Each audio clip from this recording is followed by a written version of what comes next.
참 예수님. 그들은 꿈에 헤롯에게 돌아가지 말라는 지시를 받고 다른 길로 자기 고장에 돌아갔다. 왜 동방박사들이 꿈에 그 지시한 대로 따랐을까? 헤롯한테 가서 아기가 어느 지점에 어디에서 난 누구의 자녀다 하는 것을 알려줘야 하는데, 만일 그랬다면은 오늘의 구세주를 웃는 찾을 수 없을지도 모릅니다. 정말 우리는 예수님을 알아볼 수 있을까? 1984년 5월 4일 서울 여의도 행사장 선교 200주년과 103위 시승식이 요한 바로 2세 교황님이 직접 이 땅에 모셔서 100만이라는 인파 속에서 성대히 치루어졌습니다. 언론들은 이 행사를 앞다투어서 중계했고, 신자 서술에 의해서 깨끗이 치워진 여의도 행사장을 입에 침이 마르도록 칭찬했고, 교회 당국도 마음 뿌듯해 했습니다. 그런데 그 당시 한 청년 해보에 이런 만화가 실렸습니다. 십자가를 맨 예수님이 고개를 숙인 채 여의도 행사장을 뒤로 하고 총총히 어디론가 가고 있었습니다. 이것을 본 신자들이 왜 행사장에 가지 않고 돌아가냐고 물으니까 비표가 없어서 못 들어갔다고 했습니다. 자, 이 만화는 교황님의 경호와 행사장 질서를 위해 너무 엄격했던 통제를 꼬집고 있었지만은 그 이면에 진정한 행사의 주인공은 그것으로부터 소외되고 있었음을 말해주고 있습니다. 결국 이 행사를 주관했던 한국천주교회는 진정한 예수를 알아보지 못했다는 결론입니다. 오늘 주님 공연 대축일에 우리는 과연 마옥간에 나신 예수님을 제대로 알아볼 수 있는지 반성해 봅시다. 2000년 전 팔레스티나 땅에 태어난 예수를 이스라엘 백성들은 알아보지 못했습니다. 오늘 복음서에 나오듯이 헤로데 왕을 비롯한 이스라엘 사람들은 이방인 점성가들의 소식을 듣고 당황만 할 뿐이었습니다. 십자가에 체행하고 말았으니 확실히 예수를 알아보지 못한 이스라엘 백성이었습니다. 자, 그렇다면은 그 당시에 정말 이 종교 엘리트라고 할 만한 율법학자들이나 바리새파 사람들, 그리고 제강계급이었던 사두가이파 사람들은 왜 예수를 알아보지 못했는가? 그들은 율법 그 자체와 해석 및 그 적용에 집착한 나머지 모든 이스라엘 백성들을 위한 법이 아니라 오히려 그들을 질식시키는 법으로, 그리고 일부 특권 계층만을 위한 법으로 전락시키고 말았기 때문에 전혀 새로운 방법으로 와 계시는 예수님을 알아보지 못했던 것입니다. 다음으로 정치 엘리트들도 예수님을 알아보지 못한 것은 마찬가지입니다.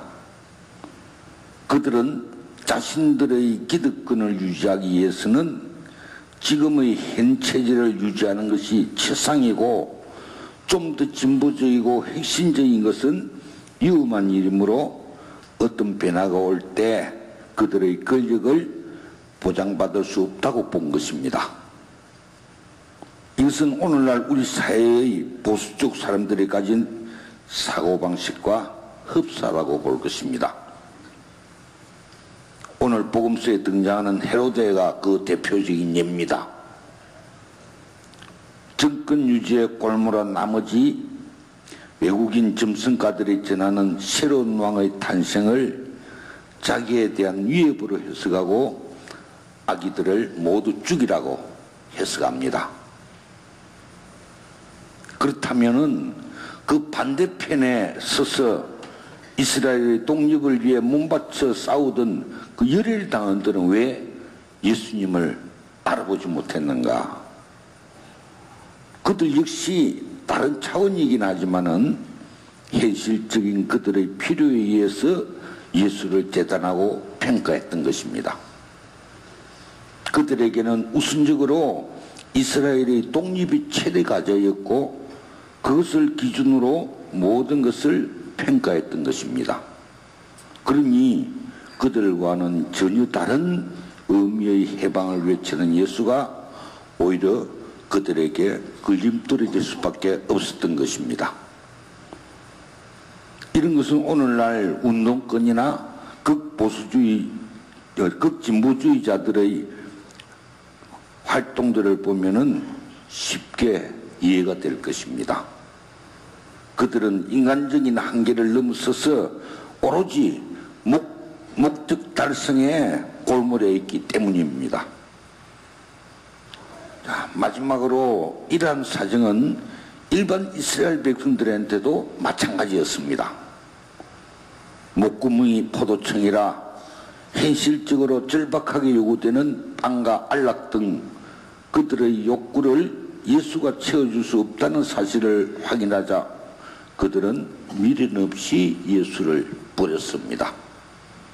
결국 그들은 예수님을 처형하는 데 필요한 여론 조작에 동원되고 말아버린 셈입니다. 민중들은 이토록 어리석습니다. 그들을 위해 그들의 편에 서서 가난하니 소외되니 약하고 불쌍한 자들의 벗이려 준 예수를 버리고 권력과 악의 화신들이 이끄는 가문이슬에 뺄 수 없다는 것이 예나 지금이나 자명한 사실입니다. 약하고 위급한 자를 돕는 것은 인지상정이지만은 바로 눈앞에 보이는 허구를 따라 매정하게도 있는 자들과 힘센 자들의 편에 서서 현실을 타결하고자 하는 얄팍한 인심은 오늘의 이스라엘 국가가 가진 비극입니다. 어쨌든 이스라엘 민족은 극소수를 제외하고는 예수를 구세주로 알아보지 못했습니다. 그리고 2000년이 지났습니다. 그런데 그 예수를 따른다는 사람들이 전 세계뿐만 아니라 아프리카 밀림의 오지에까지 퍼져 있습니다. 문화적으로 전혀 다른 우리 한국 사회에도 거의 인구의 절반에 달하는 2천만이라는 그리스도인들이 살고 있습니다. 그런데 오늘 우리들에게 예수님이 나타나신다면 과연 우리가 제대로 알아볼 수 있을까? 아집과 권위에 짓눌려 있는 오늘의 교회가 과연 예수님을 바로 알아볼 수 있을까? 그 대답은 섭섭하지만은 부정적일 수밖에 없습니다.